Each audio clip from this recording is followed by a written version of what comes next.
Talabul ilmi fariidatun ala kulli muslim. Menuntut ilmu itu wajib atas setiap muslim. Hadis sahih riwayat Ibnu Majah nomor 224.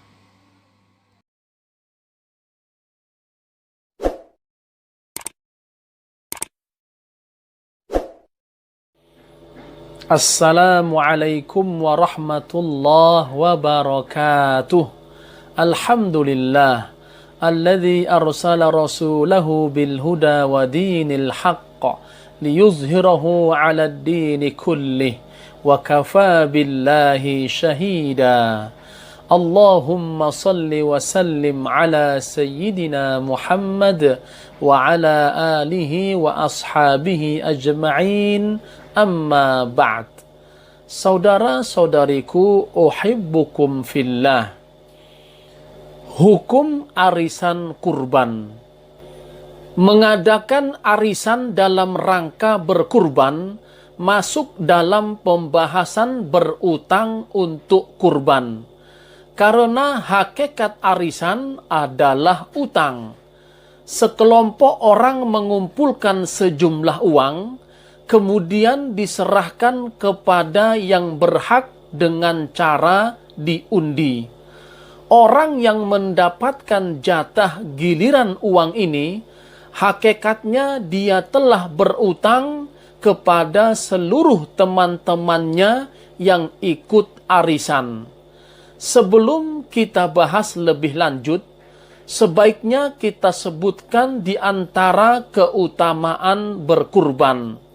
Sebagaimana yang difirmankan Allah Ta'ala, wal budna ja'alnaha lakum min sya'airillah lakum fiha khair fadhkuru ismallahi 'alaiha shawaf fa idza wajabat junubuha fakulu minha wa at'imul qani'a wal mu'tar kadzalika sakharnaha lakum la'allakum tashkurun. Dan telah kami jadikan untuk kamu unta-unta itu sebahagian dari syiar Allah. Kamu memperoleh kebaikan yang banyak padanya. Maka sebutlah olehmu nama Allah ketika kamu menyembelihnya dalam keadaan berdiri dan telah terikat. Kemudian apabila telah roboh atau mati, maka makanlah sebahagiannya dan beri makanlah orang yang rela dengan apa yang ada padanya atau yang tidak meminta-minta dan orang yang meminta. Demikianlah kami telah menundukkan unta-unta itu kepada kamu, mudah-mudahan kamu bersyukur. Surah Al-Hajj ayat 36.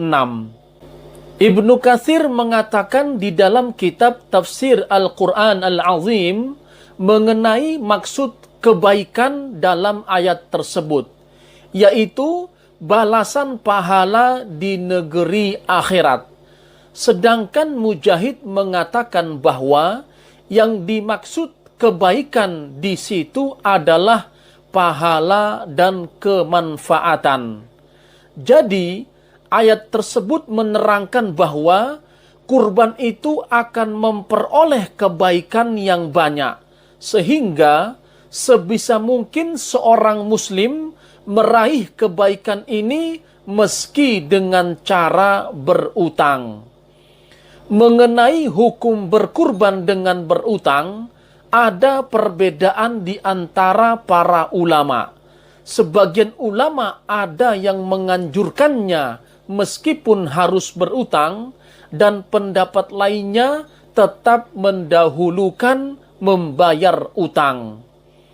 Pendapat pertama, boleh berkurban dengan berutang terlebih dahulu. Di antara mereka yang membolehkan yaitu Imam Abu Hatim, sebagaimana dinukil oleh Ibnu Katsir dari Sufyan Ats-Tsauri dalam kitab Tafsir Ibnu Katsir surah Al-Hajj ayat 36. Dalil pendapat ini adalah riwayat dari Sufyan Ats-Tsauri rahimahullah yang mengatakan, dulu Abu Hatim pernah mencari utangan dan ia pun menggiring unta untuk disembelih. Lalu dikatakan padanya, apakah betul engkau mencari utangan dan telah menggiring unta untuk disembelih? Abu Hatim menjawab, ya benar, karena aku telah mendengar firman Allah Subhanahu wa ta'ala, lakum fiha khair. Kamu akan memperoleh kebaikan yang banyak padanya. Surah Al-Hajj ayat 36. Maksudnya, dengan berkurban, walaupun harus berutang terlebih dahulu dengan ketentuan mampu membayarnya, semoga Allah memberikan banyak kebaikan dengannya. Di antaranya, meluaskan rezekinya, memberkahi keluarganya, memberikan kesehatan lahir dan batin, dijauhkan dari segala penyakit, musibah dan bencana, dan lain sebagainya. Dalil berikutnya adalah qiyas dengan akikah untuk menghidupkan sunnah Nabi sallallahu alaihi wasallam. Diriwayatkan dari Imam Ahmad dalam masalah akikah, ia menyarankan agar berutang demi menghidupkan sunnah akikah di hari ke-7 setelah kelahiran. Salah satu putra Imam Ahmad yang bernama Saleh pernah bertanya kepadanya, ada seseorang yang anaknya baru lahir, namun dia tidak memiliki dana untuk akikah. Manakah yang lebih baik menurut ayah? Berutang untuk akikah atau mengakhirkan akikahnya sampai dia memiliki kemudahan untuk melaksanakannya? Maka Imam Ahmad menjawab, hadis yang paling jelas yang pernah kami dengar mengenai permasalahan akikah adalah hadis yang berkaitan dengan Al-Hasan dari Samurah radhiyallahu anhu dari Nabi sallallahu alaihi wasallam. Beliau bersabda, kullu ghulamin murtahinun biaqiqatihi. Setiap anak tergadai dengan akikahnya. Aku berharap jika dia berutang untuk akikah, agar Allah segera menggantinya, karena dia menghidupkan sunnah Nabi sallallahu alaihi wasallam dan mengikuti ajaran yang beliau bawa. Disebutkan di dalam kitab Tuhfatul Maudud halaman 64. Pendapat kedua, mendahulukan bayar utang daripada berkurban. Di antara ulama yang berpendapat seperti ini adalah Syekh Ibnu Utsaimin dan ulama-ulama tim fatwa islamweb.net.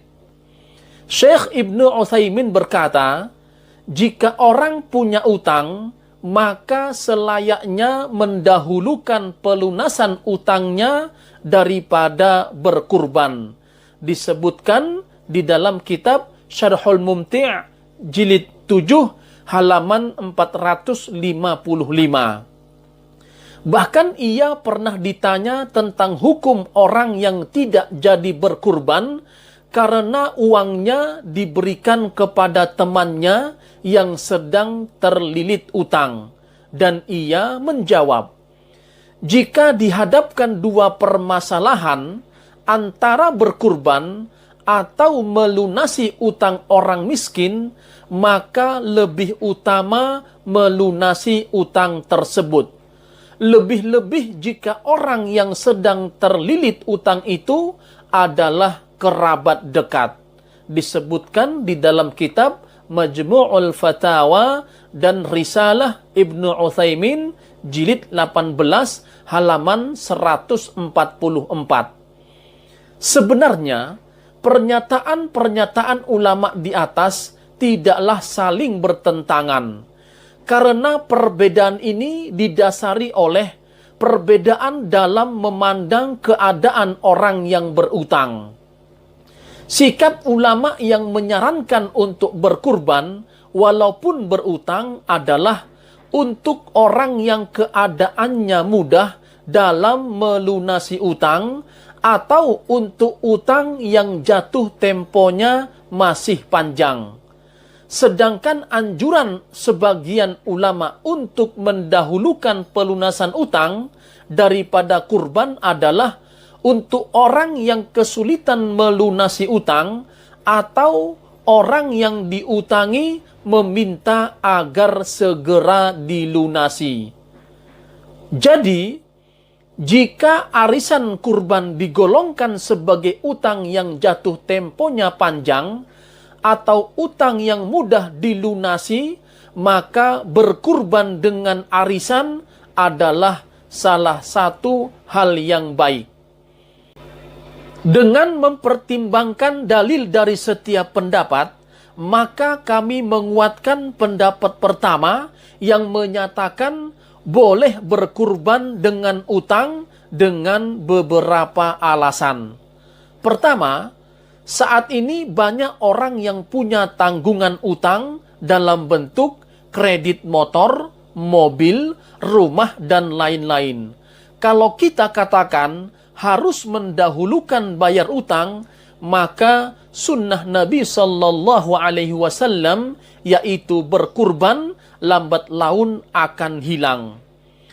Kedua, para ulama salaf dan kita tentunya selalu berikhtiar bahwa dengan kita menghidupkan sunnah kurban, maka kita akan mendapatkan banyak kebaikan di dunia apalagi di akhirat.